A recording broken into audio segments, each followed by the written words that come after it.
In the heart of the 12th century, a whisper began to circulate through Europe, carried on the winds of rumor and speculation. It spoke of a Christian king, a powerful and wealthy monarch ruling a kingdom far to the east, beyond the known world. This was the dawn of the legend of Prester John. Europe at this time was a continent defined by its faith and fractured by its ambition. The Crusades were in full swing, fueled by religious fervor and the desire to reclaim the Holy Land from Muslim control. The need for allies, any allies, was keenly felt. Tales of the East, often embellished and fantastical, were eagerly consumed. The prospect of a powerful Christian king in the Orient, capable of striking a blow against the Muslim armies from the rear, was a source of great hope and inspiration. One of the earliest and most influential chroniclers of this legend was Otto of Freising, a German bishop and historian.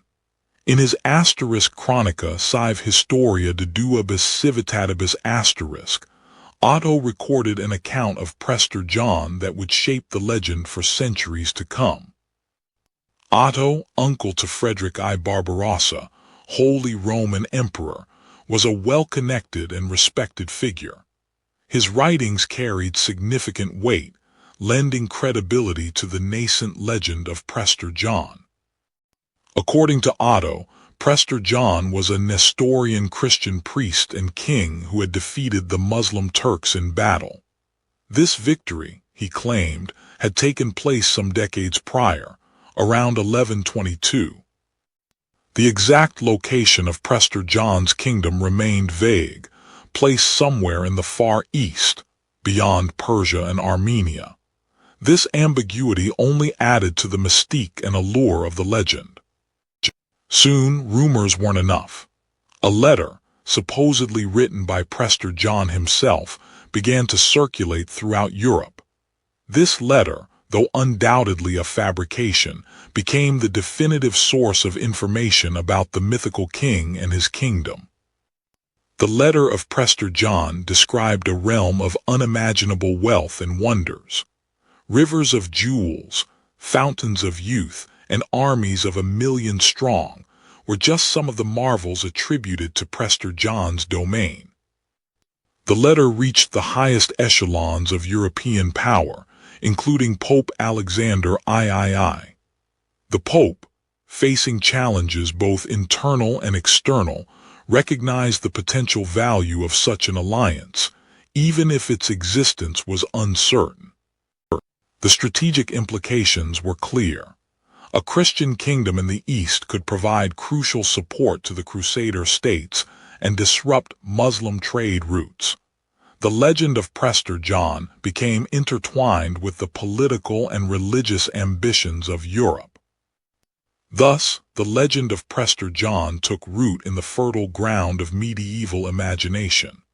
It was a product of its time, a blend of religious fervor, geographical ignorance, and the enduring human desire for the exotic and the miraculous. And it was a story that would continue to evolve and inspire for centuries to come. The year is 1165. From somewhere in the East, a letter arrives, not carried by kings or emperors, but whispered from court to court, monastery to monastery, a siren song promising hope and wonder. This was the letter of Prester John. The letter, ostensibly written by Prester John himself, detailed his vast kingdom, brimming with riches beyond imagination. It spoke of rivers of gems, fountains of youth, and a Christian realm untouched by the conflicts plaguing Europe. Kings and emperors like Frederick I Barbarossa received copies, their imaginations ignited by the prospect of a powerful Christian ally in the East, one who could potentially aid in the Crusades and shift the balance of power against the Muslim world. The letter painted a vivid picture. Prester John's kingdom bordered the earthly paradise, inhabited by creatures both wondrous and terrifying. Elephants, griffins, and cyclops roamed freely, testaments to the land's unparalleled strangeness. The military might of Prester John was greatly emphasized. He commanded an army of millions, ready to defend Christendom and expand its influence. His power rivaled, if not surpassed, that of any European monarch. Not all were convinced. Otto of Freising, a renowned historian and bishop, cautiously included the letter in his chronicles, acknowledging its widespread circulation but questioning its veracity. He remained skeptical of its extravagant claims. The letter fueled the dreams of merchants, who envisioned new trade routes to Prester John's kingdom, overflowing with valuable resources and eager customers. The prospect of untold riches spurred them to seek new paths eastward. Even Pope Alexander III engaged with the legend, sending letters to various Eastern rulers in hopes of forging alliances. The allure of Prester John was too strong to ignore, even for the highest authorities. In universities and monasteries, scholars debated the location of Prester John's kingdom, placing it variously in India, Central Asia, or even Africa. Their theories were fueled by a mixture of geographical knowledge, religious belief, and pure speculation. For many, the legend of Prester John offered hope in a time of conflict and uncertainty. It reinforced the belief that Christendom was not alone, that a powerful Christian king stood ready to defend the faith from the East. The letter of Prester John spread like wildfire, copied and recopied, translated and retranslated. Its impact on European society was profound, shaping perceptions of the East and fueling the imagination for centuries to come. Though likely a forgery, the letter of Prester John resonated deeply because it tapped into the medieval worldview, a blend of religious fervor, geographical ignorance, and the enduring human desire for the exotic and miraculous. The legend was now firmly planted, and its influence was only beginning. The Holy Land, a patchwork of crusader states clinging to existence, surrounded by the ever-present threat of the Muslim world. The dream of a Christian kingdom in Jerusalem, once so vibrant, was fading under the harsh realities of war and political fragmentation. The letter, claiming to be from a powerful Christian king in the East, arrived at a crucial moment. Pope Alexander III, a man in his late 60s, with a receding hairline revealing a mostly bald head fringed with gray hair, shrewd dark brown eyes, fair skin showing the marks of age, a somewhat stocky build hinting at past strength, of average height, distinguished by his papal robes and a heavy gold ring bearing the papal seal. His clothing is always immaculate, reflecting his high office, and the papacy saw both opportunity and potential deception.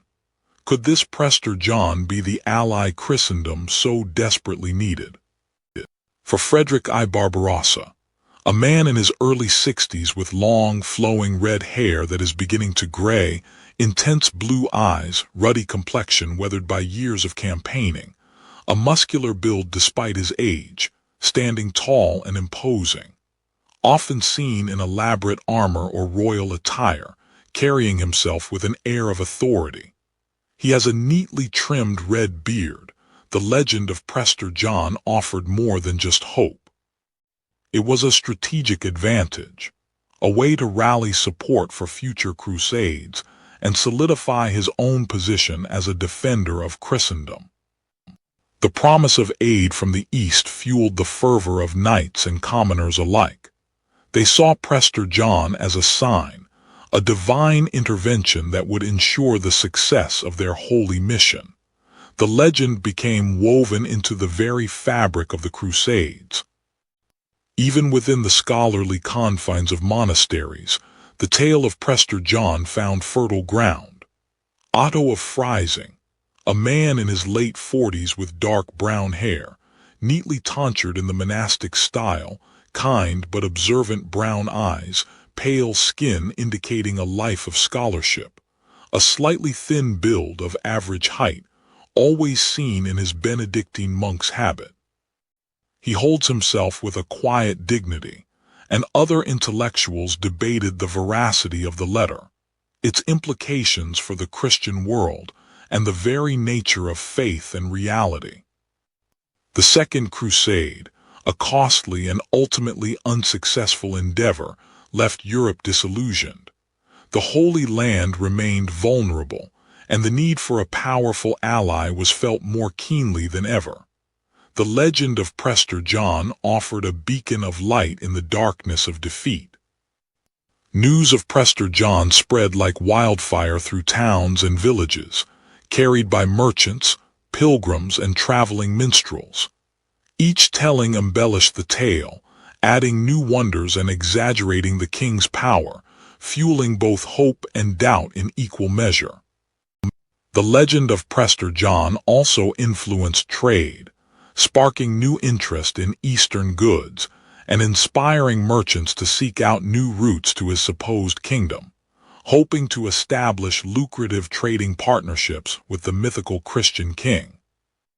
Pope Alexander III, a man in his late 60s, with a receding hairline revealing a mostly bald head fringed with gray hair, shrewd dark brown eyes, fair skin showing the marks of age, a somewhat stocky build hinting at past strength, of average height, distinguished by his papal robes and a heavy gold ring bearing the papal seal. His clothing is always immaculate, understood the power of belief. Even if Prester John were merely a legend, the hope he inspired could be a powerful weapon in the fight to defend Christendom. The Crusades were not solely driven by religious zeal. The promise of wealth and power also played a significant role, and the legend of Prester John offered both in abundance, a potent combination that fueled the imaginations and ambitions of many.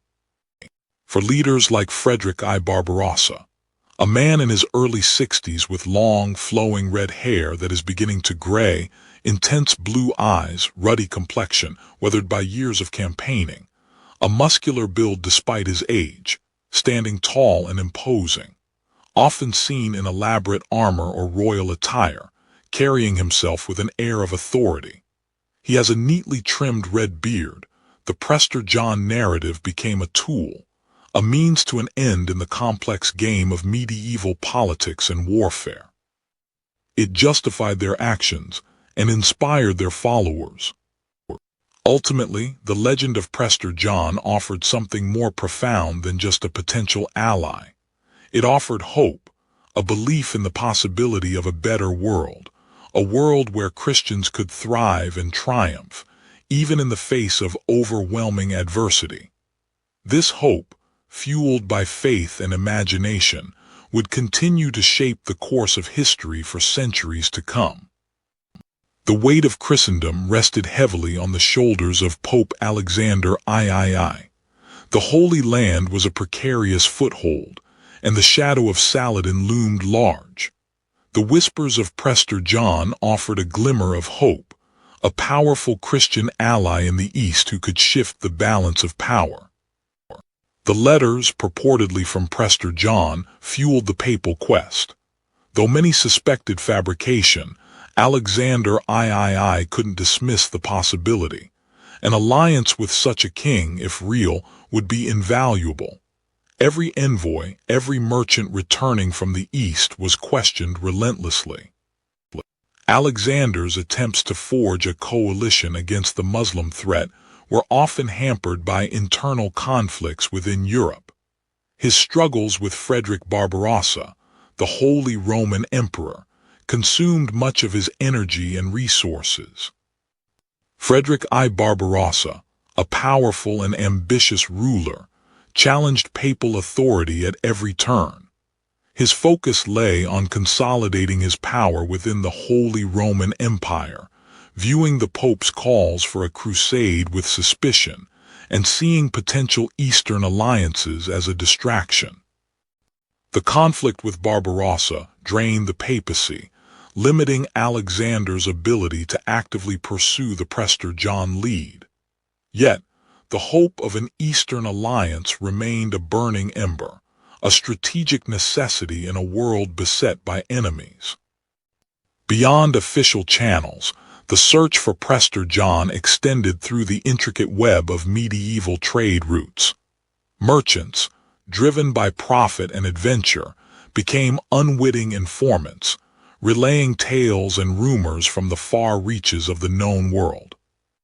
Fragmentary accounts of Nestorian Christians in Asia and stories from those that ventured far east intrigued the Pope. These accounts often spoke of wealth and influence that resembled the tales of Prester John, but lacked the definitive proof needed to act. In monasteries across Europe, monks diligently copied and disseminated the letter of Prester John. Each transcription further solidified the legend in the collective imagination, fueling both hope and skepticism. Despite the challenges, Alexander III never abandoned the quest for an Eastern alliance. He continued to encourage exploration and diplomacy, hoping to pierce the veil of mystery surrounding Prester John. Scholars like Otto of Freising grappled with the geographical and theological implications of Prester John. Was he a genuine Christian king, or a figment of wishful thinking? The answer remained elusive. Though no definitive contact was ever made during his pontificate, Alexander III's pursuit of Prester John set a precedent. It demonstrated the papacy's willingness to look beyond Europe for allies and its investment in the potential of the East. The legend of Prester John persisted, fueled by faith, political ambition, and the enduring human desire to believe in the possibility of a powerful, benevolent kingdom in the East, a beacon of hope in a turbulent world. The quest would continue, driving exploration and shaping the medieval worldview for centuries to come.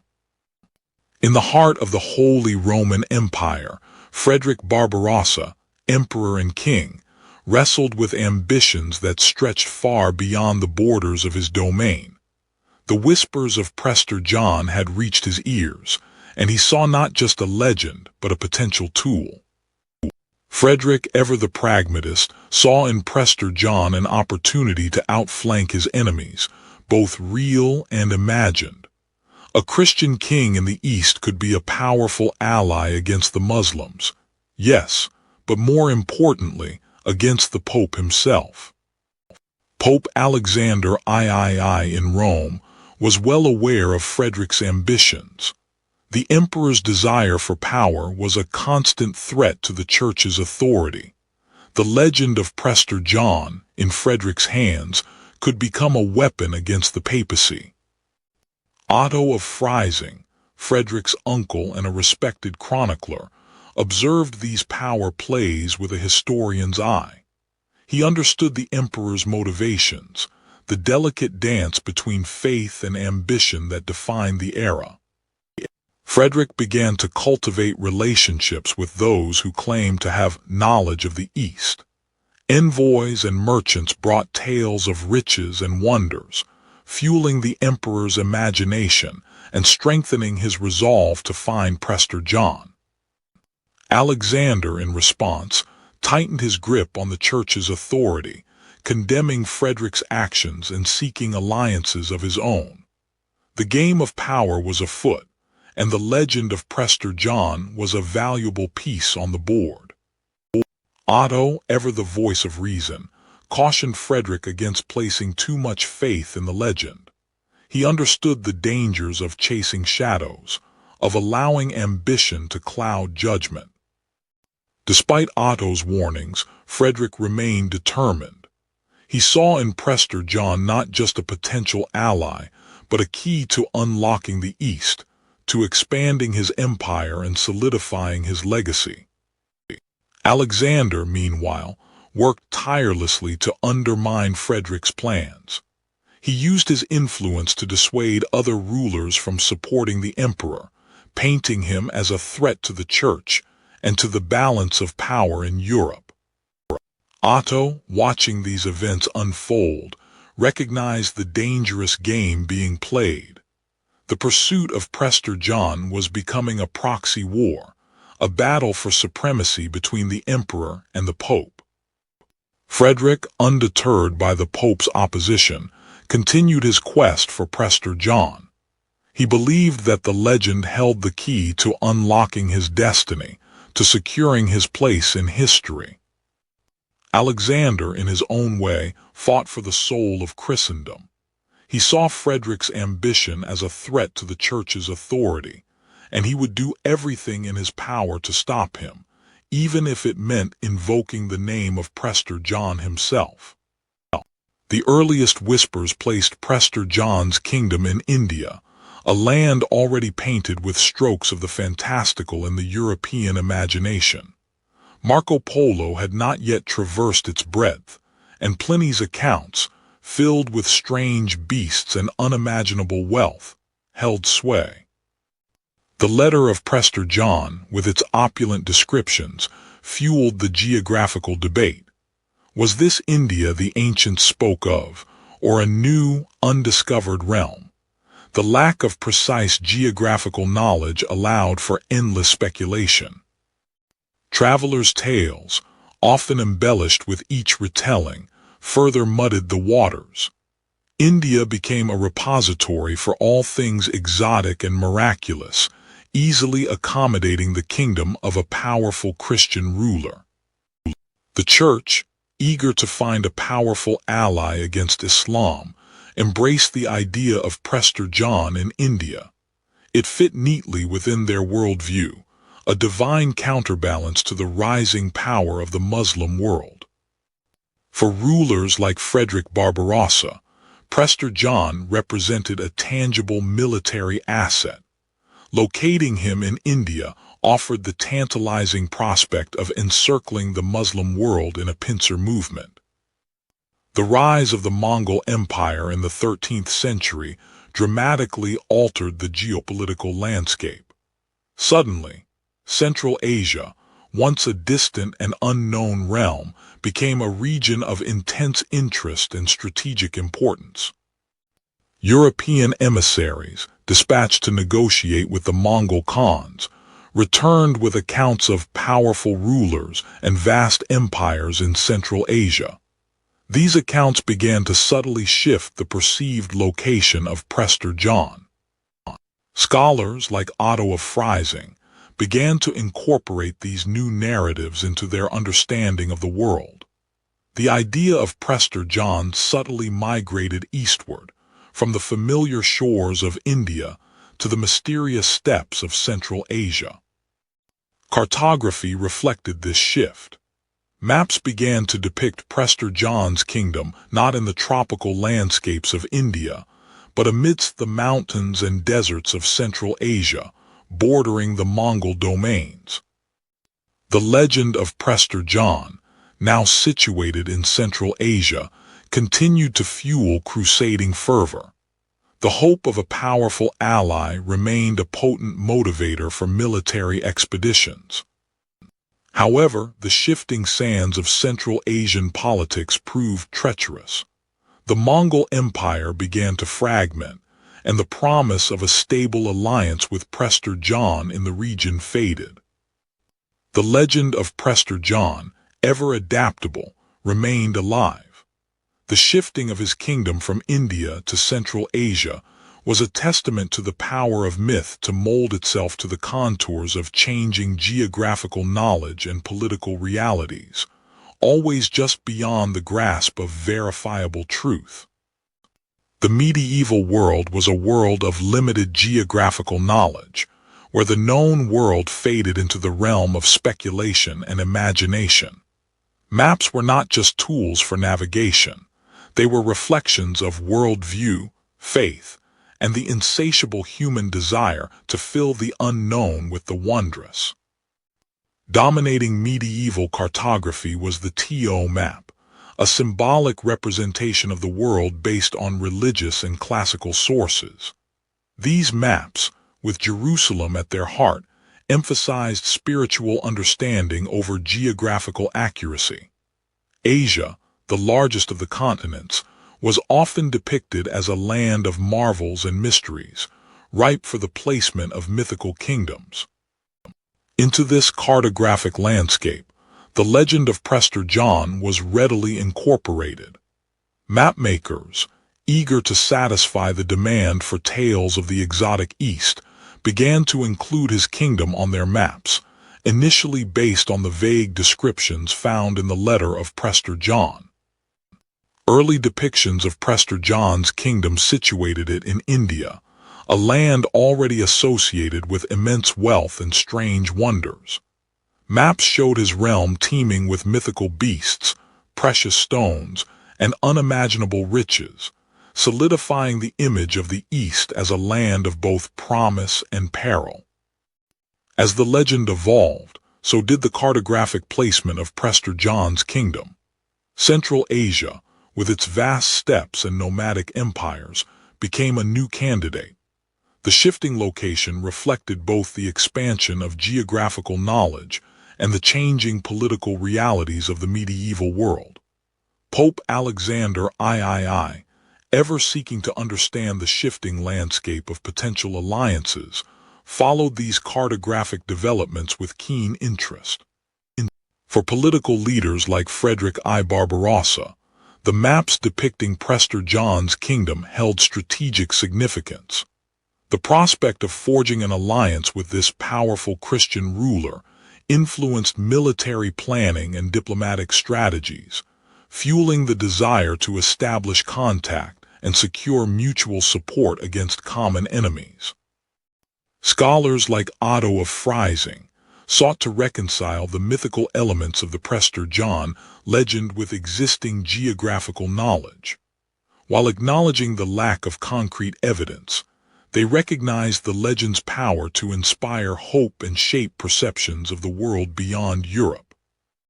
The inclusion of Prester John's kingdom on maps fueled trade and exploration. Merchants, driven by the lure of untold riches, sought new routes to the east, hoping to establish commercial ties with this fabled Christian empire. The maps became powerful tools for promoting trade and inspiring adventure.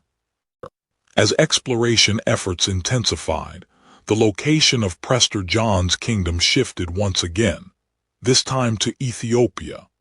European explorers, guided by maps and fueled by the enduring legend, ventured into the heart of Africa, seeking to find and establish relations with the Christian kingdom believed to be Prester John's. The association of Prester John with Ethiopia left a lasting mark on cartography.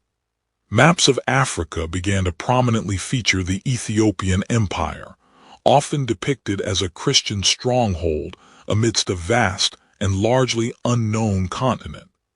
These maps reflected the enduring belief in Prester John's existence and his role as a potential ally against the Muslim world. Even as geographical knowledge expanded and the true nature of the world became clearer, the legend of Prester John persisted. Mapmakers, faced with the challenge of reconciling myth and reality, continued to incorporate elements of the legend into their maps, albeit with increasing caution and nuance. The maps that featured Prester John's kingdom serve as a testament to the power of myth and imagination in shaping the medieval worldview. They reveal the interplay between geographical reality and the human desire to fill the unknown with the wondrous, the exotic, and the miraculous. The legend may have faded, but its cartographic legacy remains, a window into the medieval mind. As the 13th and 14th centuries unfolded, the shifting sands of Prester John's kingdom settled, improbably, upon the highlands of Ethiopia. The allure of the East, initially tied to India and then Central Asia, found a new focus in this ancient African Christian nation. Ethiopia, a land with a deep Christian heritage dating back to the 4th century, possessed its own powerful origin story. The Solomonic dynasty, claiming descent from King Solomon and the Queen of Sheba, provided a regal and biblical pedigree that resonated with European sensibilities. The papacy, ever vigilant for potential allies, began to view Ethiopia with renewed interest. Could this be the long-sought kingdom of Prester John, a bastion of Christianity in a sea of Islam? European travelers, merchants, and missionaries, driven by a mix of religious zeal and economic opportunity, ventured into Ethiopia. They sought to confirm the rumors and establish contact with this potential Christian ally, hoping to find the fabled Prester John. Cultural exchange flourished. Ethiopian religious texts and traditions began to filter into Europe, revealing a sophisticated and independent Christian culture, different from but no less devout than their European counterparts. Even figures like Frederick Barbarossa, despite his earlier focus on the Holy Land, would have been aware of the shifting narratives, the promise of a powerful Christian kingdom in Africa becoming increasingly compelling. European cartography adapted to this new understanding. Maps began to depict Ethiopia as a significant Christian power, a beacon of faith in the heart of Africa, reinforcing the identification with Prester John's kingdom. Scholars like Otto of Freising, had he lived longer, would have undoubtedly incorporated this new geographical and religious understanding into their chronicles, further cementing the legend of Prester John's Ethiopian kingdom. The perceived wealth and resources of Ethiopia further fueled European interest. The potential for trade and access to exotic goods added a tangible dimension to the legend of Prester John, making it a commercially viable pursuit. However, the reality of Ethiopian Christianity differed significantly from European expectations. The unique liturgical practices, artistic traditions, and theological interpretations presented both fascination and challenges to European observers. Despite the cultural differences, the search for Prester John in Ethiopia represented a significant chapter in the ongoing narrative. It was a story of mistaken identity, perhaps, but also a story of genuine encounter and cultural exchange. Ultimately, the relocation of Prester John's kingdom to Ethiopia reflected the enduring power of the legend to adapt to changing geopolitical realities and evolving European perceptions of the world. The shifting sands had found a temporary resting place, but the myth would continue to evolve, driven by the insatiable human desire for the exotic and the miraculous. The 15th century heralded a new era, an age of exploration driven by the thirst for knowledge, wealth, and the expansion of Christendom. The legend of Prester John, a beacon of Christian hope in the East, played a pivotal role in fueling these ambitious voyages. Prince Henry the Navigator of Portugal, a devout Christian and visionary leader, became a central figure in this quest. He believed that by sailing south along the African coast, he could find Prester John's kingdom and forge an alliance against the Muslims. Henry's expeditions meticulously charted the western coast of Africa, inching further south with each voyage. While seeking a sea route to the Indies, the explorers also hoped to make contact with Prester John, believing his kingdom lay hidden somewhere in the continent's interior. Cartography of the time reflected the blend of fact and fantasy. Africa was slowly being revealed, but the location of Prester John's kingdom remained elusive, shifting with each new rumor and unconfirmed report. These maps served as both guides and instigators, pushing explorers further into the unknown. As the Portuguese ventured further, they established trading posts and forts along the African coast.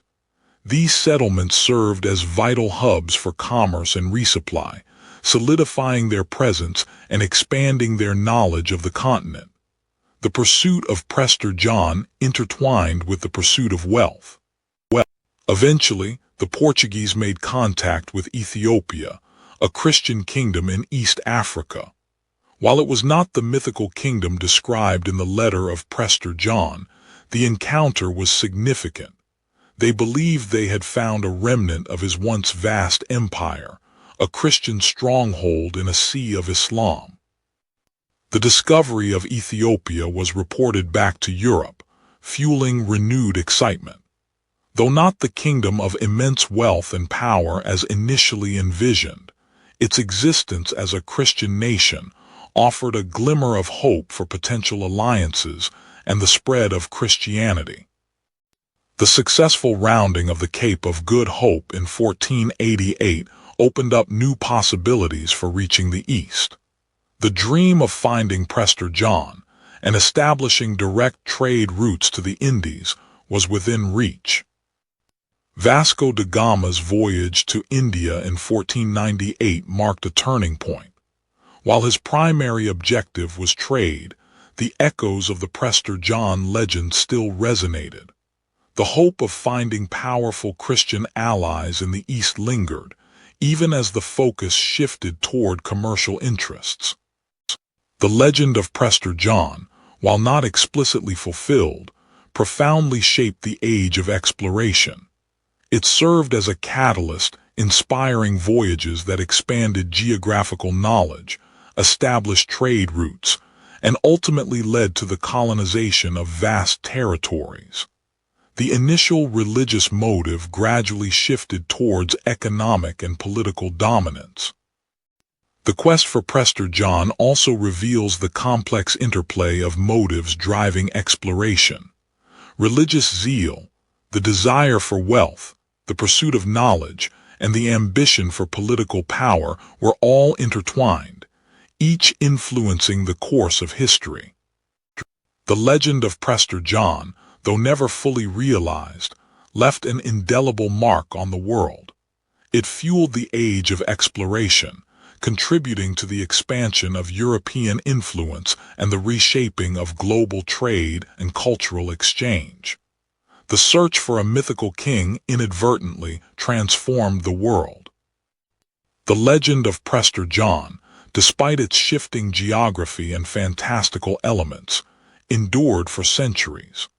It was a story that resonated deeply with the medieval worldview, a blend of religious fervor, geographical ignorance, and an insatiable desire for the exotic and miraculous. The religious context of the time fueled the legend. In an era defined by the Crusades and the struggle against the Islamic world, the idea of a powerful Christian king in the East offered a beacon of hope, a divine intervention in earthly affairs. Geographical ignorance played a significant role. The limited understanding of the world beyond Europe allowed for the projection of fantasies onto the blank spaces of the map. Prester John's kingdom filled a void, a place where the mundane transformed into the marvelous. The allure of the exotic was irresistible. Medieval Europe craved the riches and wonders of the East, and Prester John's kingdom became a symbol of this desire, a land overflowing with unimaginable wealth and strange marvels. The papacy, embodied by figures like Pope Alexander III, sought to leverage the legend for political gain. The hope of forging alliances with Eastern powers against common enemies was a persistent motivator, driving diplomatic efforts and shaping papal policy. For secular rulers like Frederick Barbarossa, the legend offered the potential for strategic alliances and the expansion of influence. The dream of a powerful Christian ally in the East could justify military campaigns and bolster imperial ambitions. The search for Prester John spurred exploration. As the age of exploration dawned, The legend fueled the desire to chart new territories and establish contact with this mythical kingdom, driving expeditions to Africa and beyond. Chroniclers and historians, like Otto of Freising, grappled with the legend, attempting to reconcile the fantastical elements with historical realities. Their writings reflected the prevailing beliefs and anxieties of their time, shaping the narrative for future generations. The association of Prester John with Ethiopia highlights the adaptability of the legend. As geographical knowledge expanded, the kingdom shifted to new locations, reflecting changing geopolitical realities and European perceptions of the world. The legend of Prester John continues to resonate in modern-day literature and popular culture. It appears in novels, films, and video games, a testament to its enduring appeal and its power to capture the imagination. Ultimately, the story of Prester John is a reflection of the medieval worldview, a world where the boundaries between reality and imagination were blurred, where religious faith intertwined with political ambition, and where the desire for the exotic fueled exploration and shaped history. The shifting sands of Prester John remind us that myths are not static. They evolve and adapt, reflecting the hopes, fears, and aspirations of each generation. And like the shifting sands, their influence can be both powerful and elusive, shaping the course of history in ways both tangible and profound.